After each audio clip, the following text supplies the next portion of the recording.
voice actor, and it has kind of an A to Z of how to do the business, because if we started, could be a 4-hour panel.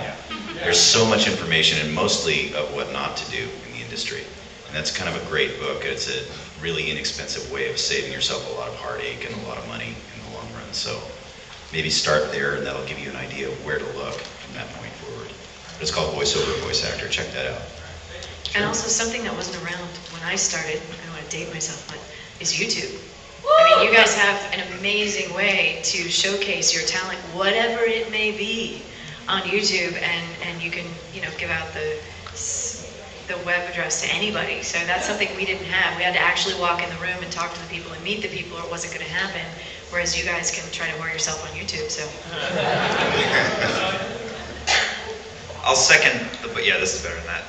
The book is great. It's really current. It's really elaborate. I will say, though, that I think that we get this question a lot at the cons, and I think everyone's looking for like a magic silver bullet. If I could just pay for one class, will I be famous? There's nothing like that. We all fought tooth and nail and put in a lot of years. So if it's something you want to do, stay on it, learn to be an actor, move to where the work is, and just keep going and going and going. And do it because you love it, not because you want to be famous or make a lot of money, because the latter two don't often happen. So. Right, and voice acting specifically is, you're in the right place. I mean, you're starting the right place. I think all of us up here would agree it comes from an acting seed. And if you've got that acting seed and you're really established, in your mind and body, you feel good as an actor, you feel confident, then you can move on into voice and learn all the technical stuff.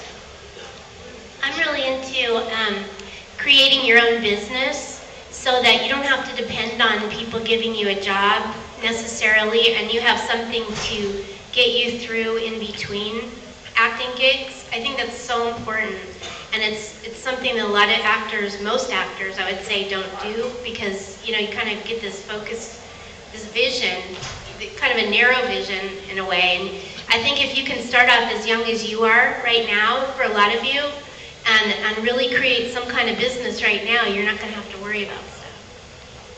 Well, if I can share my story with you, if you want to use your voice for your work, you always, I think, you need to care for your voice. Because no one teaches you this is wrong and this is going to break your voice or something, and we realize when it happens, and sometimes that's going to be too late. So if when you're doing something and if it hurts your throat, maybe you are misusing your voice, so you have to rethink how to breathe or how to create your voice, because your voice is your life. So just be careful with your voice. Be easy. SpongeBob.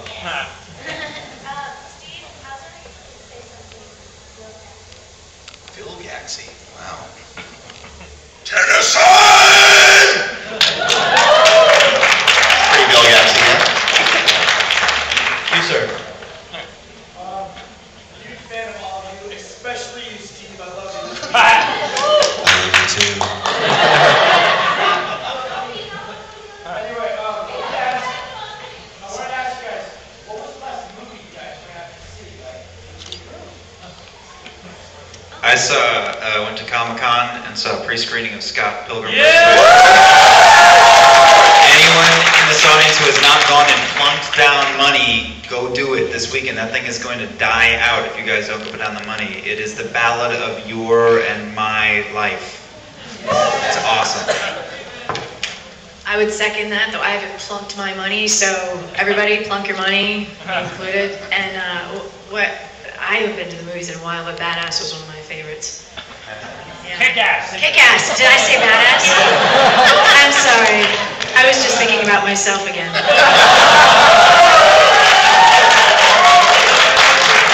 Kick-Ass was badass. Yeah. I don't remember the last time I was at the movies. It's probably Avatar, I guess. I go to movies a lot because I go to screenings at the TV Academy, and then I forget the name of the movie that I just watched. I've pretty much seen most of them. I saw Inception. Woo!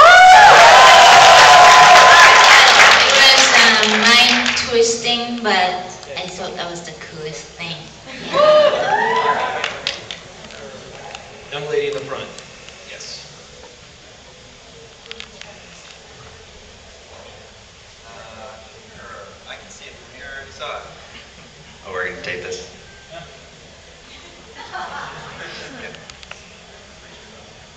But what's my motivation? Okay, are we going? I love you, Suzuki. And I always will. I'm practically a girl.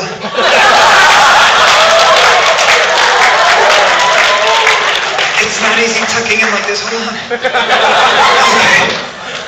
Okay. Much better. Yes, you, sir. Since this is actually Ali's first con, that does bring questions. What was it like for the rest of you for your first con experience? And Ali, what would you say has been the best part of being at this con?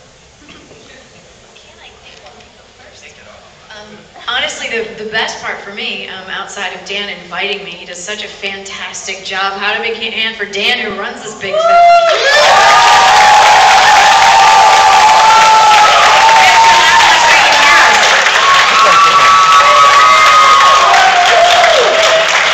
My favorite part about this whole thing is meeting all of you guys, because while we're standing alone in a booth recording these games and anime shows, you know, we're just in there recording. I have no idea how it's being received. I have no idea who's getting excited about it.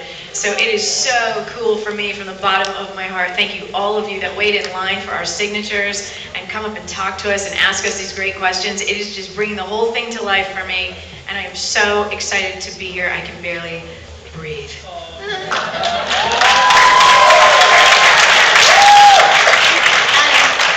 I've been doing these things for quite a long time, my very first con was the San Diego Comic-Con, and that was in the early 80s, right after Robotech came out. And so what they did was they dressed me up. They actually made me a costume to look like Min-Mei, and they didn't bring the same guy that played Rick because he didn't look like the character, and they tried to pass off this other guy as Rick, but people knew that it wasn't him. It's so funny. And they sent us to a bunch of different places like New York, and we had kind of went on a tour. Yeah, it was fun. And we did a couple of them combined with Star Trek conventions. And we did one up in San Francisco, and George Takei was there, and I was so amazed that I was getting as many autographs. You know, people wanted my autograph, as many people as George Takei did. It was really fun. He's probably sitting next to you going, oh my. Yeah.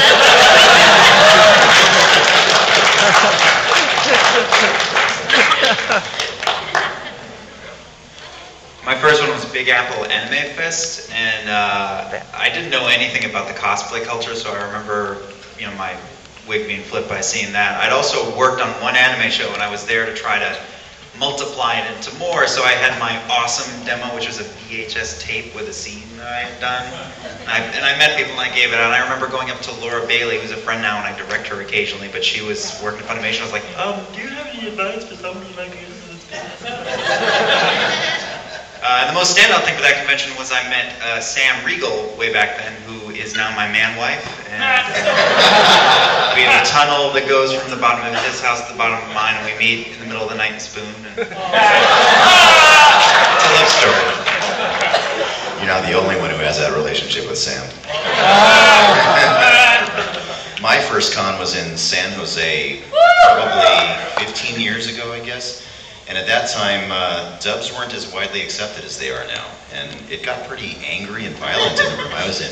And I was on a panel with Carl Masek, who recently passed, as many of you know, who really was one of the pioneers bringing anime into the States. And I was so intimidated sitting next to that guy and just seeing how intense he was and the energy, and how he was able to shoot down the people that were poo-pooing the dubs and saying that it'll never take in America. They just won't accept it, and it has to be subs or nothing. And that was my very first experience, and I actually had threats on my life, and I had to change my email address after the very first time. And so I didn't do cons for about 10 years. And I came back and I realized everybody was friendly and happy to see us. And it was, and this guy,